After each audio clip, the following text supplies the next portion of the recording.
ginekolog, reproduktolog, xirurg yoniga boryapsizmi? Unda bu narsalarga e'tibor berishingiz kerak.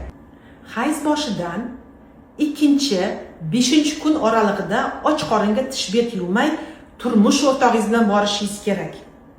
Turmush o'rtog'ingizni spermogrammasi bo'lsa, o'shani olasiz. Morfologiya bo'lishi kerak.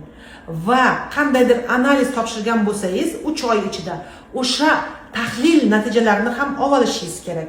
Barcha tahlillaringizni fayl papkaga xronologik tartibda taxlang. Shikoyatlaringiz, necha yoshda hayz kelgan?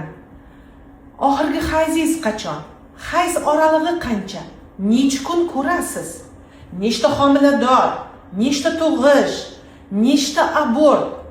Tozalanganmi yo'qmi abortdan keyin? Va shu paytgacha qanday kasalliklar bo'lgansiz yoki operatsiyalar, ayniqsa tuxumdonda yoki bachadonda, bular hammasini yozib olishingiz kerak.